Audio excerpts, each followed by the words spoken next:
Hello students, previous session we discussed regarding the concept relating to the state, its meaning, characteristic features and definition, and we already discussed regarding the essential elements towards the formation of the state. In that already we have discussed population, territory. Now we'll discuss the third essential element towards the formation of the state, that is the government.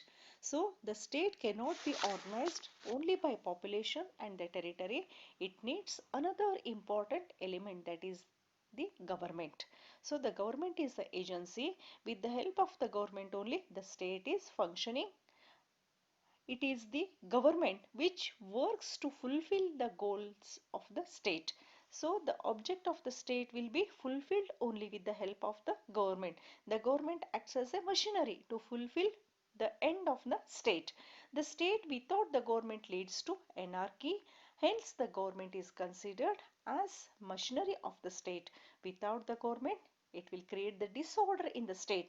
The government runs efficiently to achieve the end of the state. So for that purpose it governs. The government means it governs the people and maintains law and order in the state.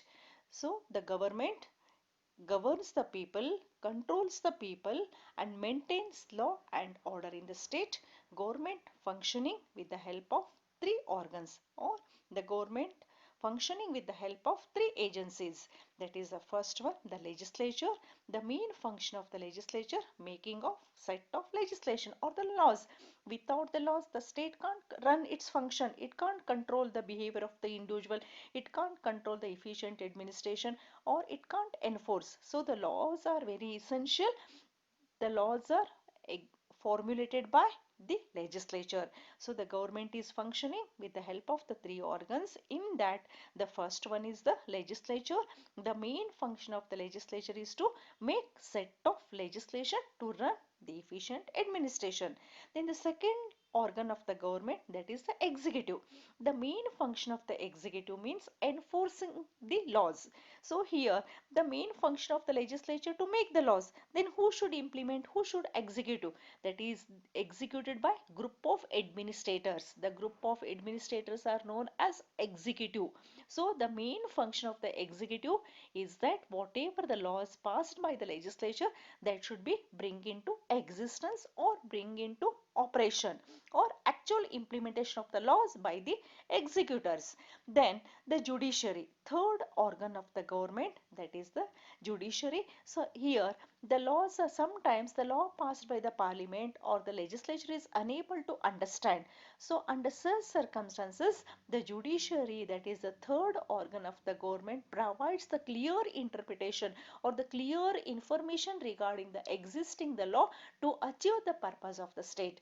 Not only the judiciary interprets the law, apart from it also adjudicate the matter among the disputant parties. So this way the government is functioning with the help of three organs. So without the government the state can't serve the purpose. So the state will serve the purpose with the help of making the legislation. Those legislations are executed by the executors.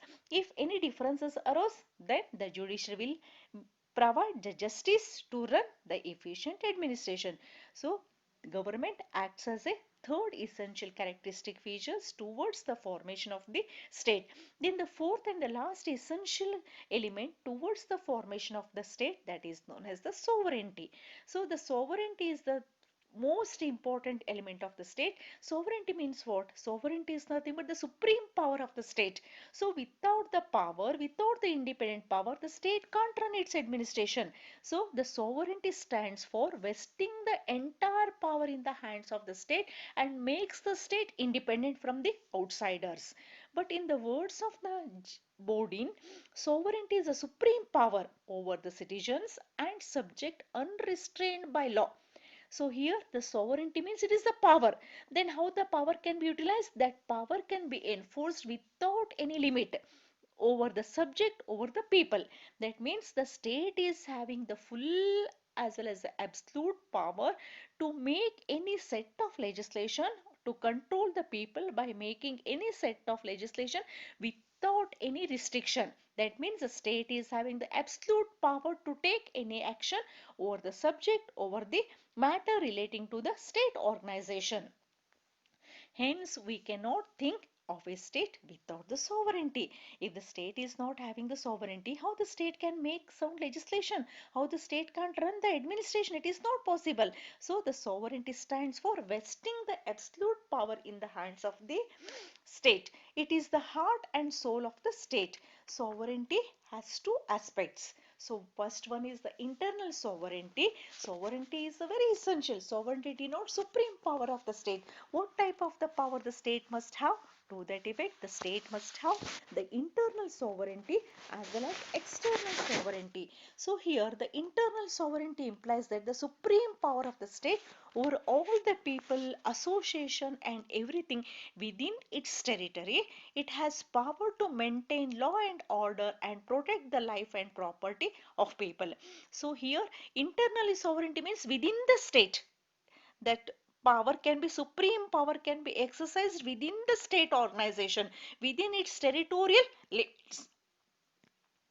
State is having the power to make any legislation, to make any rules, regulations towards the people, or to run the administration without the interference of the outsider. That is known as the internally. State is independent to make and unmake any set of law to meet the requirement of the state or to meet the requirement of the people. That is known as internal sovereignty. Then another aspect of the sovereignty, that is known as external sovereignty. External sovereignty implies independence or freedom of the state. The state is having the freedom. It means that it ensures that the state is not only internally having the supreme power to make and unmake any set of legislation. Apart from, the state is externally independent and free to adopt any foreign policy and international relations without the interference of the outsiders. Because already we come to know that man is a social animal. He can't live in a isolation. He has to depend upon so many things. Being a social animal, man cannot live in isolation. He has to depend upon the state for his various requirements. In the same way, no nation is self-sufficient. The nation has to depend upon the other nation for acquiring the power. So under such circumstances, the state must have external freedom to make, to execute, to implement any foreign policy relating to the import or the export or enhancing its relation beyond its territorial jurisdiction. So India was not a sovereign state before August 15, 1947. It shows that before getting the Indian independence, we don't possess the external sovereignty because that was under the control of the Britishers and all. Soon after the commencement of the Indian Constitution or soon after getting the independence from the British, so we got internal as well as external sovereignty. So that way here the sovereignty is very essential aspects of the state organization. Without the sovereignty, the state can't exercise any power, whether it is internal or external. So this way, thus all the four elements like population, second one territory, third one government, then the fourth one, that is the sovereignty, plays a very vital role towards the formation of the state. Apart from, the modern political thinkers also laid down that the state should be internationally recognized and it should have permanent existence. That is the permanence. The state must have permanent in nature. It must have other organization. It must acquire the membership of the other nation, so it should get the recognition from the other nation. So they have laid down the different characteristic features towards the formation of the state. So after discussing the meaning, the nature, the origin, the definition as well as the significance and towards the formation of the state, now we'll come to know regarding the distinction between the state and the society. Already we come to know that the state came into existence on the base of the society. Then in spite of relationship existed between the state and the society, both are having its own independent character. How both are having their independent character. To that effect, first we'll come to know the meaning of the state and the society, then we'll come to know interrelationship, then we can make the differences.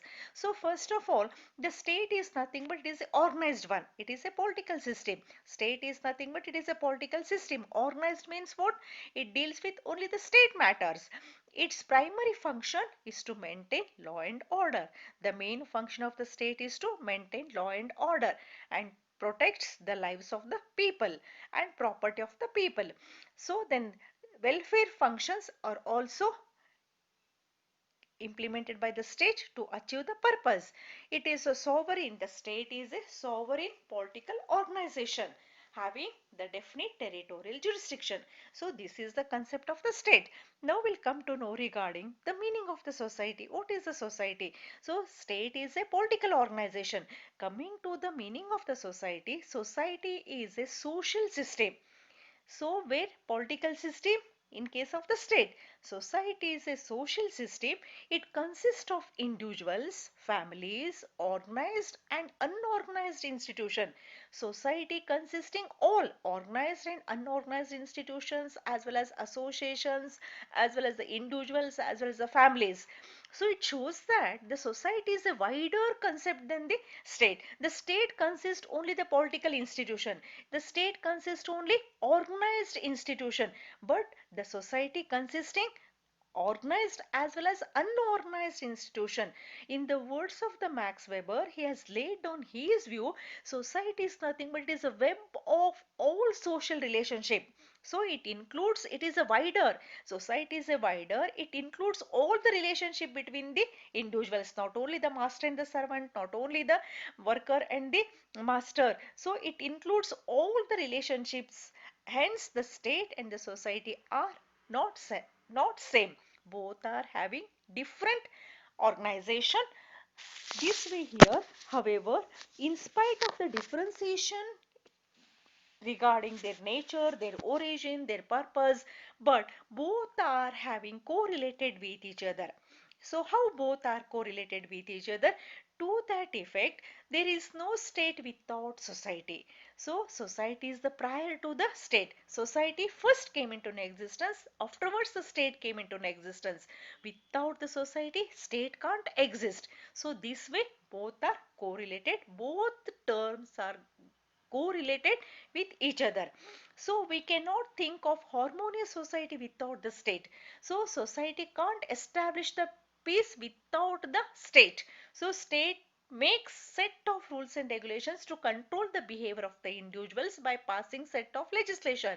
So in the words of the Barker, he has said that both state and society have common moral purpose. In spite of its object, the purpose, differentiation, both are having common moral purpose, that is the welfare of the people.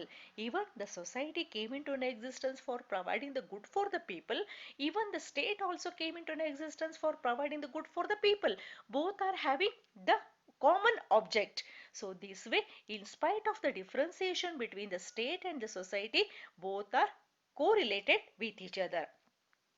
But in spite of the relationship existed between the state and the society, so differences also laid down by the thinkers according to their view. It is a society which came into an existence first. Society came into an existence first, then the state. So the state, society is the prior to the state. Then society is old as mankind. Society is the old one as mankind, but the state developed gradually as an essential part of human society. Then the concept of the society is wider than the state. The state includes only the society is comprehensive concept. That means it is wider in outlook. It includes individuals, families, culture, conventions, organized and unorganized institution. But whereas in case of the state, exist within the society, state exists within the society. So the political concept is one of the aspect in the society. The state deals with only the political organization, only the political association. So the state exists within the society. So that way here the subject matter of the state is restricted comparing to the subject matter of the society, because society includes web of social relationship. So state needs a definite territory and not the society. State already we have discussed, state must have the permanent territory. So but the society does not require any permanent territory. So like nomads as well as the wanderers for society, but not the state. Gypsies and all, they are wandering from one place to the another place. So even though we can call it as a nomadic society as well as a tribal society, so they don't, the society does not possess any definite territorial jurisdiction like the state. Then another distinction, state must have the sovereignty. Without the sovereignty, the state is not having any existence. But that is not there in case of the society. Society controls its people through with the help of customs, traditions, folkways and even expulsion. So it can remove its member from if they go against the custom and all. So that is there. But state is an organized institution. State is a organized institution, means it incorporates certain set of rules and regulations to run, because the government is there. With the help of the government only, the state is organized, it is functioning. So whereas society consists of both organized and unorganized institution. So these all are the differences between the state and society. On the basis of, we can summarize the characteristic features of the state and the society. The characteristic features of the state came into existence after society. State is a part of society. State needs definite territory. State is an organized institution. State has sovereignty. Government is the machinery of the state. These all are the characteristic features of the state. Then coming to the characteristic features of the society, society came into existence prior to the state. It is the early. Society is wider than the state because it consists web of all types of social relationship. Society can exist without definite territory. Then society includes both organized and unorganized group. Society has no such power. Society does not have government. So these are the characteristic features of the state and society. Then coming to the next one, that is the state and the association. So man by, already we come to know the concept of the state. Then man by nature is a social animal. He fulfill his different interest by forming the various association, because he being a social animal, he can't live in isolation. He has to depend upon for his desire, his wants on various organization, various institutions, various association. With the help of the association only he can get satisfied. The state is one of such association. Society consists of innumerable association with some specific purposes. State is one of the association, but society consists innumerable. Already we come to know society is wider in comprehensive in nature. So society consists innumerable associations with specific purposes. All associations are formed for their own purpose. Macaver says that association is nothing but it is a group of persons or a group of interest in common. So associations are formed for the common purpose. Association is nothing but organized group of people which have some specific objectives and principles. So each association, take for example the students association formed for the sake of providing the good for the students. So they have the object. What is the object? To provide the good for the students. And principles, they are having their own bylaws. Students should get the benefits, scholarship. They have made their own principles, objectives, bylaws and all. So association may be any for association can be formed on any basis, whether it relate to the social or economic, religious, cultural, whatever may be the nature of the association. Then among various association, the state is the most important political association. Comparing to the other association, the state is the highest association which work for the welfare of the people. So here state is a wider in. Association exists for only for providing the specific object, specific purpose. If the object is fulfilled, then association will come to an end. But that is not there in case of the state. The state is the association of association. Among the association, the state is the supreme association. It is the supreme association, hence it is called as association of association and crown association. Crown means king. King association. Among the all association, The state is the crown association. It is the head. It is a supreme association. So associations have no sovereignty. They formed under the roof of the state. The membership of association is voluntary. So it is not necessary that all people should get the membership of the association. It is kept voluntary. Whoever is interested, they can acquire the membership of the association. If they are not interested, they remain aloof from the such type of the associations. Association does not require any definite territory. They don't require any definite territory or the location and all. Membership of association is limited. So here it is restricted. The membership is restricted according to the requirement, according to the organization, according to the objectives, according to the principles. They are having their own bylaws towards the formation of the association. So associations are temporary. Temporary means if the purpose is over, they come to an end. So those associations are temporary. Association is temporary. Whatever may be the association, it is temporary. Say object is fulfilled, then it come to an end. Purpose of association is limited, not for the common good for all. That is not there. Only it formed for the sake of specific members. Whoever, it protects the interest of members only, not all. So for on that ground, the purpose of the association is limited. Associations do not have such any sovereign power, absolute power. So it work within the state organization. So that way here the association is a group of people which have some specific objectives and principles followed by all these characteristic features.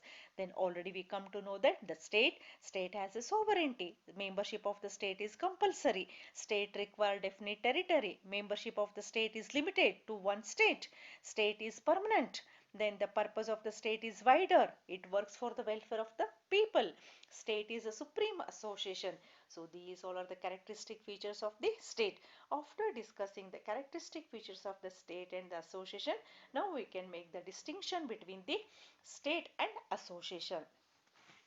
First one, the state is a sovereign association. Among all the association, the state is the sovereign. Sovereign association. The state is a sovereign association. It enjoys the supreme power both internally as well as externally.